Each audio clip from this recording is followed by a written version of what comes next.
고린도 전서를 지금 시작해서 이제 1장 마지막이 왔습니다. 고린도 교회에는 많은 문제들이 있었습니다. 그래서 고린도 전서를 보면 그 전체가 우리 어떻게 보면 우리에게 어떻게 우리가 신앙생활을 해야 할지 알려주는 그런 케이스 스터디와 같습니다. 바울이 고린도에 편지를 보내면서 처음 이야기했던 것이 파당의 문제였습니다. 12절을 보면 내가 이것을 말하거니와 너희가 각각 이르되 나는 바울에게, 나는 아볼로에게, 나는 게바에게, 나는 그리스도에게 속한 자를 한다는 것이니, 나는 바울에게, 나는 아볼로에게, 나는 게바에게. 여러분, 사실 이것들이 말하는 것이 그렇게 특별한 것은 아닙니다. 사람 사는 곳에 파당이 있는 것은 굉장히 자연스러운 일입니다. 나는 바울에게 은혜를 받았다, 나는 아볼로에게 은혜 받았다, 나는 베드로에게 은혜 받았다, 전혀 이상한 것이 아닙니다. 그런데 이 일이 파당의 문제로 변질되는 이유가 무엇입니까?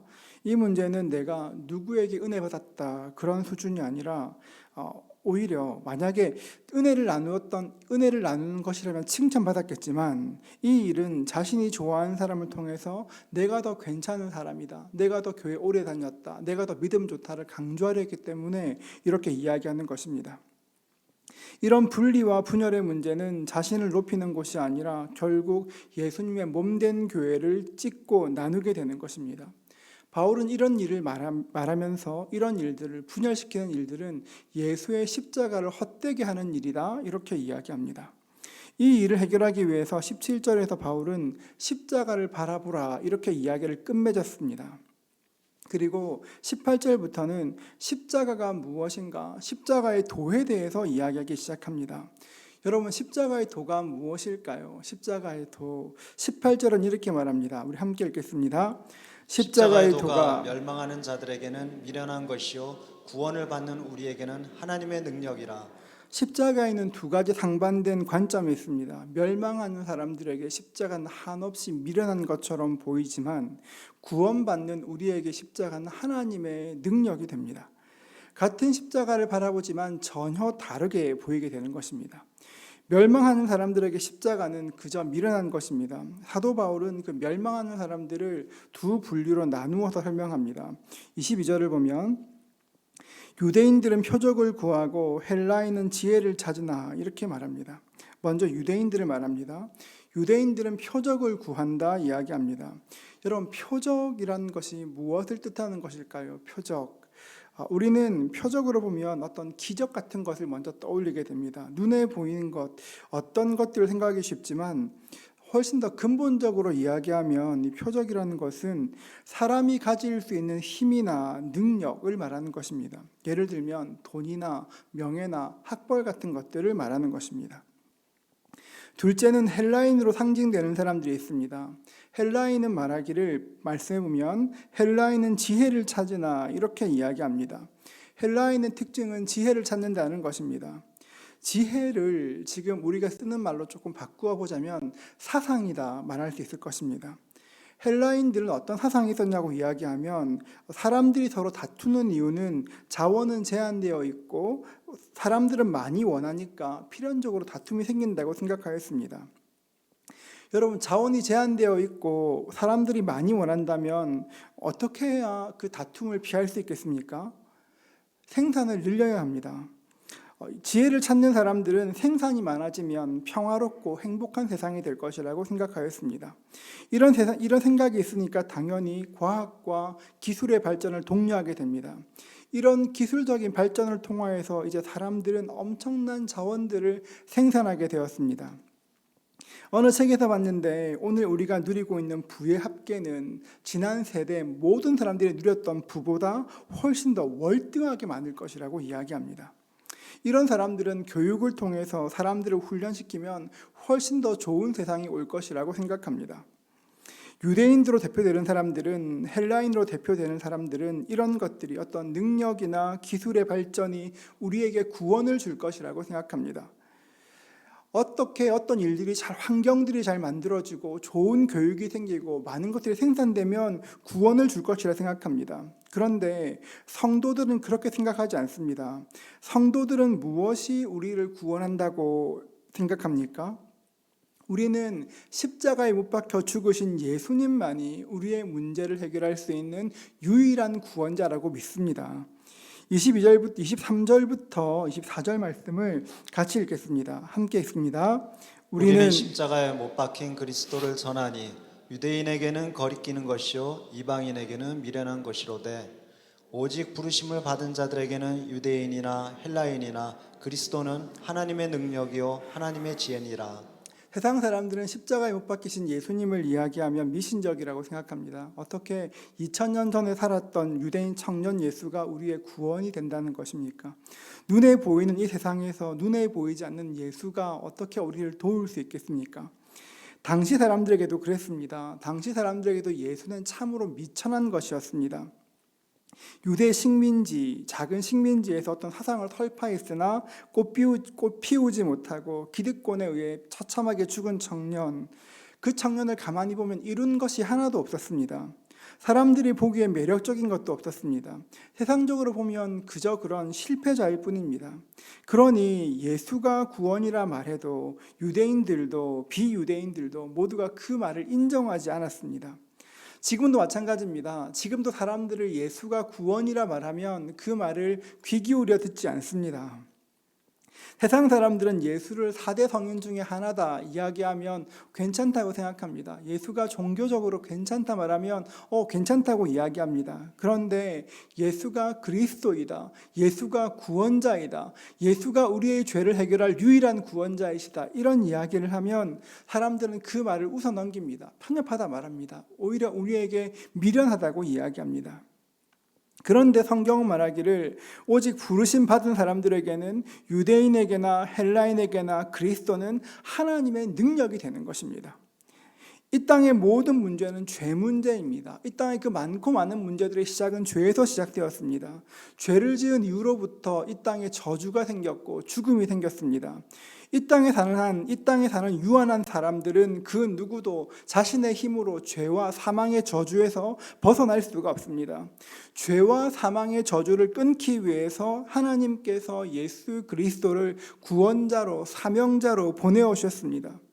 예수를 믿어야 우리 삶 가운데 죄가 끊어지는 것입니다. 예수를 믿어야 우리 삶에 있는 그런 죄의 저주들이 끊어지게 되는 것입니다. 그렇기 때문에 어리석어 보이는 그 예수, 아무것도 없어 보이는 그 예수가 하나님의 능력이 되는 것입니다. 예수를 믿는 사람들은 그 어리석은 예수 때문에 이 땅을 살아갈 힘과 능력을 얻게 되는 것입니다. 어느 외신 기자의 블로그에서 이런 칼럼을 읽은 적이 있습니다. 그 기자가 한국에 와서 가장 인상적이었던 것이 무엇이냐 그렇게 하면 밤하늘을 수놓고 있는 빨간 네온 십자가였다고 말합니다. 그 십자가를 보면 말하기를 안타깝게도 그 십자가는 한국 교회의 무덤 같다, 그런 이야기를 하였습니다. 저는 그 말이 참 마음이 아팠습니다.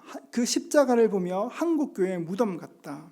십자가가 능력이고 생명이지만 그것을 경험하지 못하면 그저 죽음을 상징하는 것일 뿐이기 때문에 그렇습니다. 교회는 많은데 교회의 수만큼 우리 조국이 변화되지 못하는 것들을 우회적으로 비판하는 것입니다. 여러분, 십자가를 경험하지 않으면 십자가의 능력도 경험할 수가 없습니다. 고린도전서 15장 31절은 이렇게 말합니다. 우리 함께 읽겠습니다.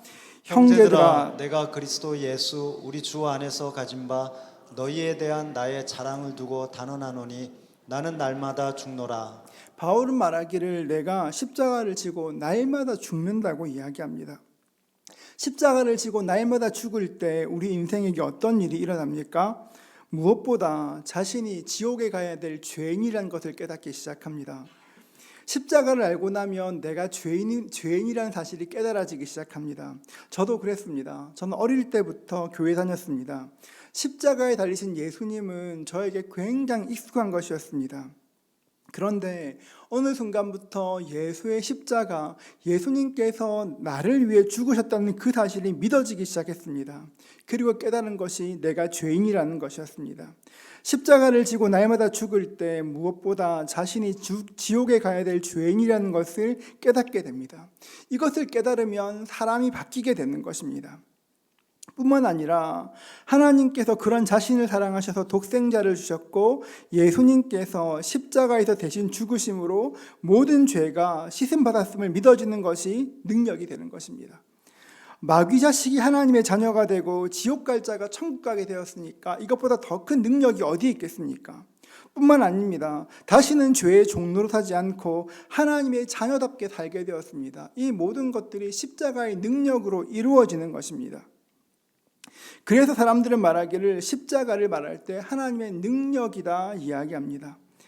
그러나 십자가에는 모든 사람을 변화시키는 능력이 되나, 그러나 십자가의 복음은 초대교회 당시부터 지금까지 세상 사람들에게 조롱받는 것도 사실입니다. 심지어 십자가를 증오하는 사람들도 있습니다.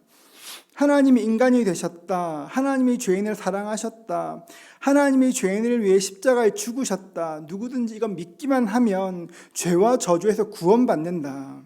여러분, 이것은 이 땅의 지혜로는 이해할 수 없고 믿어지지도 않는 것입니다. 그래서 지금 말씀하시기를 십자가의 복음으로 세상의 지혜를 멸하고 패했다 이야기하는 것입니다. 19절 말씀을 같이 읽겠습니다. 19절입니다. 기록된 바 내가 지혜 있는 자들의 지혜를 멸하고 총명한 자들의 총명을 폐하리라 하였으니. 여러분, 세상의 지혜가 무엇입니까? 세상의 지혜는 근본적으로 내가 더 옳다, 내가 더 강하다, 내가 더 잘났다, 자기를 자랑하는 것이 세상의 지혜입니다. 세상의 지혜는 철저히 강자의 논리입니다. 내가 성공한 것이면 내가 선이고 강한 자가 정의가 됩니다.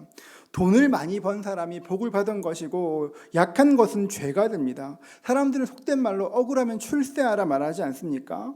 그러니까 파가 생기고 싸울 수밖에 없는 것입니다.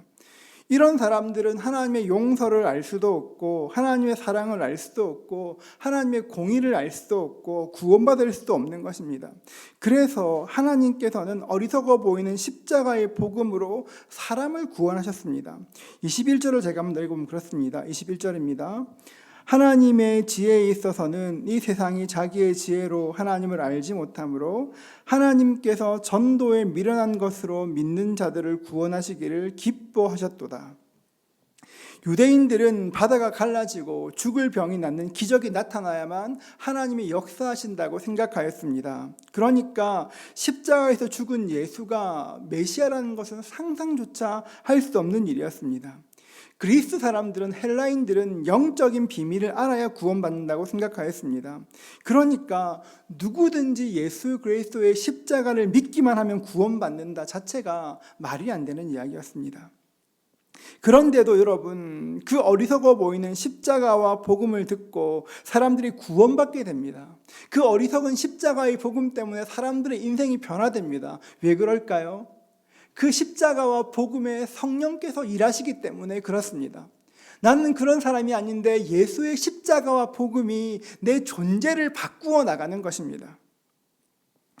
당시 고린도 교회 성도들은 육체, 세상적인 관점에서 볼 때 대단한 사람이 아니었습니다. 그들 가운데는 지혜 있는 사람들도, 공부 많이 한 사람들도, 학식이 풍부한 사람도 별로 없었습니다.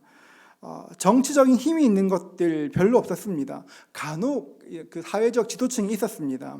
사도행전에 보면 아덴에 디오누시오가 있었고 고린도에 가면 에라스도가 있었고 그레데 지방 총독이었던 서기오 바울, 이런 분들 계셨습니다.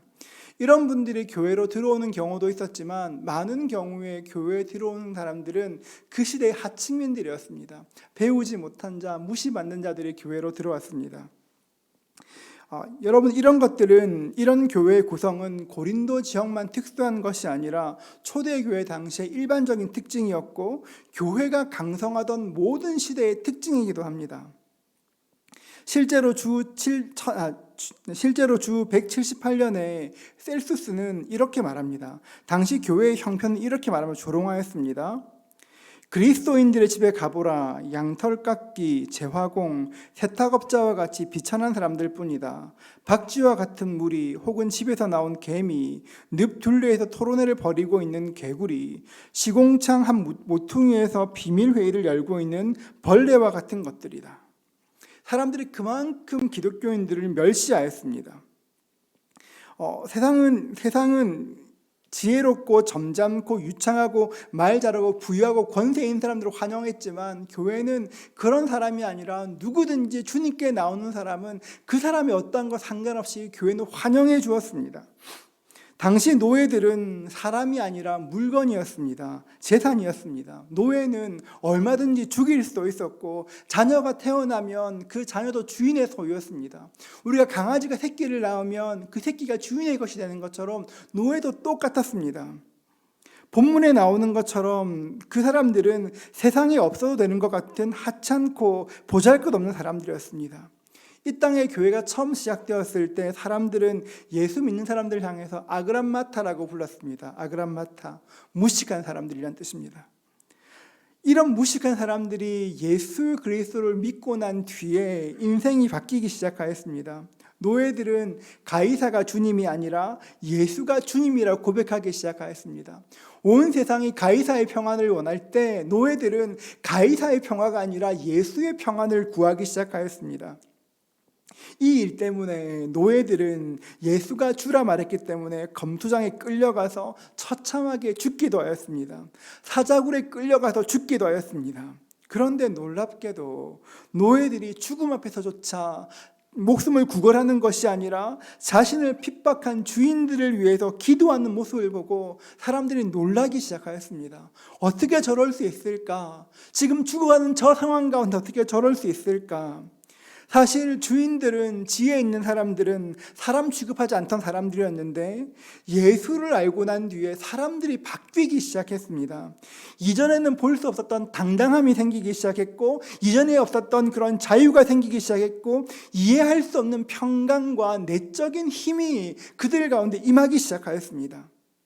이것은 그 땅을 살면서 성공했다 말하던 사람들, 지혜롭다 말하던 그 사람들에게 충격을 주었습니다. 이처럼 성도의 탄생은 믿음으로 인한 새로운 인류, 교회의 탄생은 세상에 충격을 주는 것이었습니다. 이것이 복음의 영광이고 교회가 지금까지 세상을 바꾸어 온 방식이었습니다. 세상은 사람들 향해 가치 없다 이야기하지만 당신이 어떻게 탁월하지 않으면, 뛰어나지 않으면 가치 없다 말하지만 여러분, 교회는 그렇게 말하지 않습니다. 예수는 그렇게 말하지 않습니다. 당신이 어떠하건 간에 당신은 귀하다 말합니다. 하나님께서는 당신이 어떠하건 간에 내가 너를 사랑한다고 이야기합니다. 이것이 예수의 십자가와 복음입니다. 오늘날 교회들이 가장 많이 회복되어야 할 가치이기도 합니다. 사실 우리 한국 사회에는 차별적인 시선들이 있습니다. 우리 기생충이란 영화도 있었지만 차별적인 시선들이 강합니다. 좋은 학벌, 좋은 집안, 세상적으로 출세한 사람들, 어느 사회건 그렇지 않겠냐마는 우리 사회에도 그런 차별이 특별히 도드라질 때가 많습니다. 그런데 어떻게 보면 우리의 교회들도 그런 것들을 은근히 부채질해 온 적이 있었습니다. 좋은 대학에 가면, 교회 잘 나오지 않아도 좋은 대학 가면 너 참 잘했다고 이야기하고, 정직하지 못해도 너 참 괜찮다 이야기하고, 사실 우리 교회도 그런 모습들이 있었습니다. 그러나 오늘 우리가 말씀에서 봤던 것처럼 당시의 고린도 교회는 전혀 다른 모습이었습니다. 배우지 못한 사람들과 가문이 좋지 못한 사람들과 사회적 신분이 낮아서 힘도 없고 권세도 없는 그 사람들, 세상 사람들이 볼 때 참 하찮은 사람들, 그런데 그 사람들은 자신을 향해서 내가 하찮다 말하지 않았습니다. 내가 힘이 없으니 난 하찮다 말하지 않았습니다. 나는 약하다 말하지 않았습니다. 오히려 세상에 강한 사람을 부끄럽게 하는 하나님의 지혜와 능력을 드러내며 하루하루 살았습니다. 우리의 교회도 그럴 수 있어야 하지 않겠습니까? 강하고 능력 있는 사람뿐 아니라 평범한 사람들, 심지어 실패한 것처럼 보이는 사람이라 할지라도 예수 안에 있으면 어떻게 변화되는지 그 변화의 능력을 경험하는 것이 교회가 되어야 되지 않겠습니까? 여러분들은 교회에서 무엇을 경험하고 돌아가십니까? 교회에서 무엇을 보고 무엇을 느끼고 무엇을 가지고 돌아가십니까? 여러분에게는 예수가 있으십니까? 하나님의 지혜와 세상의 지혜는 전혀 다릅니다. 그런데 여러분, 우리가 배워온 것들이 세상의 지혜라, 어릴 때부터 학습되어 온 것들이 세상의 지혜라, 좀처럼 세상의 지혜를 떨어뜨리는 것이 어렵습니다. 나도 모르고 세상의 관점으로 사람을 보게 되고, 교회와도 마찬가지입니다. 밖에서 존귀한 사람 교회도 존귀해 보고 똑같이 그럴 때가 많습니다. 그러나 하나님의 지혜는 그렇지 않습니다. 에베소서 2장 9절은 말합니다. 우리 같이 한번 읽어보겠습니다. 에베소서 2장 9절입니다. 행위에서 나는 것이 아니니 이는 누구든지 자랑하지 못하게 함이라. 예레미야 9장 23절과 24절입니다. 같이 읽겠습니다. 여호와께서 이와 같이 말씀하시되 지혜로운 자는 그의 지혜를 자랑하지 말라. 용사는 그의 용맹을 자랑하지 말라. 부자는 그의 부함을 자랑하지 말라. 자랑하는 자는 이것으로 자랑할지니 곧 명철하여 나를 아는 것과 나 여호와는 사랑과 정의와 공의를 땅에 행하는 자인 줄 깨닫는 것이라. 나는 이 일을 기뻐하노라. 여호와의 말씀이니라. 처음 우리가 고린도 교회의 문제를 처음 대한 것이 무엇이었습니까? 분열과 파당의 문제였습니다. 사람들이 자기를 사랑하고 자기를 드러내기 원하면 교회 안에 파당의 문제는 사라질 수가 없습니다.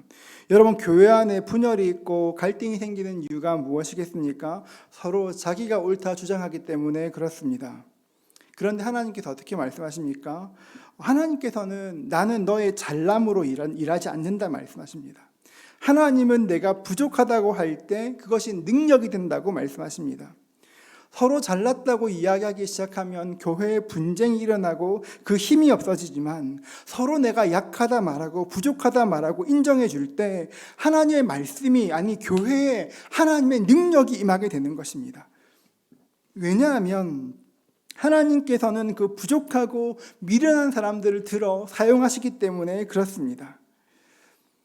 우리는 우리가 하는 일들을 돌아보아야 합니다. 내가 하고 있는 그 모든 일들이 십자가의 능력으로 이루어지고 있는 것인가? 아니면 나의 능력으로 이루어지고 있는가?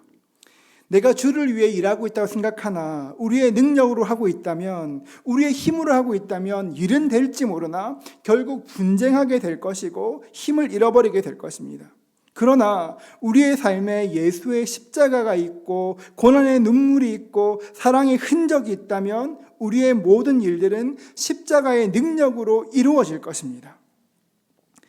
예수님께서 유대에서 복음 증거하실 때 많은 사람들이 예수를 따라다녔습니다. 예수님께 능력이 있음도 보았습니다. 예수가 세상을 뒤엎을 것이라 생각하였습니다. 그런데 그 많은 무리가 한순간에 주님을 떠났습니다. 예수님께서 도살장에 끌려가는 힘없는 어린 양처럼 십자가에 달리셨기 때문에 그렇습니다. 무리가 실망하고 떠나는 것을 보면서도 예수님은 끝까지 십자가를 지셨습니다. 무리가 내가 하나님의 아들이라면 당장 뛰어내리라 이야기할 때 우리 주님은 그 순간도 묵묵히 십자가를 지셨습니다. 사람들은 하나님의 아들이라면 강한 표적을 보여야 된다고 이야기하지만, 예수님은 그럴 능력이 되셨지만 하나님의 뜻을 이루기 위해서 십자가와 고난을 견디셨습니다. 이것이 믿음입니다. 표적이 일어나는 것도 믿음이지만 십자가에서 견디는 것도 믿음입니다. 예수님께서 십자가에서 흘리신 피가 없다면 우리에게는 구원도 없고 생명도 없습니다. 마찬가지로 우리 모두가 예수의 십자가를 지고 견딜 때에 생명의 능력이 일어나게 되는 것입니다. 우리가 가장 많이 꿈꾸는 것이 무엇입니까? 어떤 사람 되기를 원하십니까? 여러분이 원하는 강한 사람은 어떤 사람입니까? 우리가 꿈꾸는 강한 사람은 어떤 사람입니까? 남들보다 힘도 좀 있고 돈도 좀 있고 말도 좀 잘하고, 여러분 그런 사람을 꿈꾸지 않으십니까? 교회 내에서 나 좀 그랬으면 좋겠다, 그렇지 않으십니까? 그런데 교회 모든 사람들이 그렇게 된다면 이 교회는 서로 자기의 소리만 높아질 것입니다. 주님 소리는 드러나지 않고 사람 소리만 드러날 것이고 사람의 얘기만 퍼져나갈 것입니다. 여러분은 누구의 얘기를 가장 많이 하십니까? 교회 오면 누구를 가장 많이 생각하십니까? 우리가 가장 많이 생각하는 것은 예수 그리스도가 되어야 하고, 내가 가장 많이 말하는 것은 예수 그리스도가 되어야 하고, 내가 교회에서 주를 위해 봉사할 때 다른 사람이 나에게 무엇이라 이야기해도 주를 향한 기쁨으로 그 일을 감당할 수 있다면 그 일이 우리에게 영광이 될 것입니다. 여러분이 꿈꾸는 영광은 무엇입니까? 여러분은 어떤 영광을 꿈꾸십니까? 저도 마찬가지입니다. 제가 꿈꾸는 영광을 뭘까요, 여러분? 큰 교회 되는 게 제 꿈일까요? 예전에 그랬습니다. 정말로 그랬습니다. 아버지가 워낙 작은 교회 하셔서 저는 큰 교회 되는 게 꿈이었습니다. 그런데 예수의 십자가를 알면 알수록 그것이 전부가 아니라는 거 더 많이 알게 되었습니다. 여전히 그런 꿈 있습니다, 여러분. 그런데 그 꿈이 하나님보다 앞서지는 못합니다. 우리 하는 모든 것들이 무엇입니까? 큰 교회를 이루어서 내 이름 낸다면 그것은 하나님의 교회가 아닙니다. 큰 교회를 이룬다 할지라도 하나님의 영광이 드러나야 할 것이고 우리가 있는 그 모든 곳 가운데 내 이름이 아니라 주의 이름이 드러날 때 그 교회가 주의 교회가 되는 것입니다. 고린도 교회의 문제는 그것입니다. 너무 다 잘났습니다. 나 굉장히 능력 있어. 나 은사도 많아. 나 돈도 많아. 사회적으로 높아. 서로 그러니까 교회에서 자기를 내세우기 시작하니까 그 교회가 시끄러워지고 파당이 되는 것입니다. 교회에서는 반드시 예수 그리스도, 오직 복음, 오직 십자가만이 우리의 자랑이 되어야 합니다. 31절 말씀 이렇게 말합니다. 우리 같이 한번 읽어볼까요?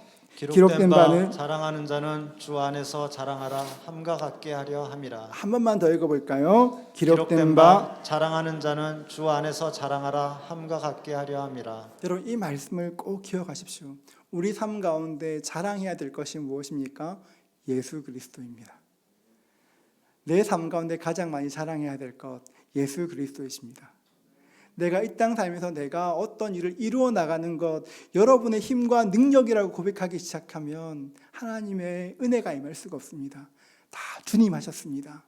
주님 하셨습니다. 고백할 때 우리 삶 가운데 예수가 드러날 것이고 그 내 낮아진 모습을 통해서 예수가 드러나면 세상 사람들도 예수가 누군지 알게 될 것입니다. 여러분 어떻게 전도하시겠습니까? 이 시대에 어떻게 전도하시겠습니까? 말로 전도할 수 있는 것이 아니라 지금 우리에게는 변화된 삶, 겸손한 삶, 하나님의 은혜 있는 삶이 필요합니다. 이 땅 가운데 살아갈 때 무턱대고 낮아지라는 것이 아닙니다. 무조건 저자태가 되라는 것도 아닙니다. 하나님의 지혜로 행하라는 것입니다. 하나님의 지혜로 행하기 위해서는 예수님을 생각할 때 그 일이 이루어집니다. 날마다 예수님을 생각할 수 있기를 축복합니다. 더 많이 생각하십시오. 여러분 한번 곰곰이 생각해 보십시오. 여러분이 자랑하는 것은 무엇입니까? 여러분이 자랑하는 것은 내가 어디에 속해 있는지를 보여주는 것입니다. 저는 우리의 모든 자랑이 오직 예수와 십자가 되는 그 은혜가 임할 수 있기를 주의 이름으로 축복합니다. 우리의 자랑이 예수와 십자가 될 때 우리를 통해 하나님 나라가 우리 삶 가운데 임하게 되는 것입니다. 그 은혜를 경험할 수 있기를 주의 이름으로 축복합니다.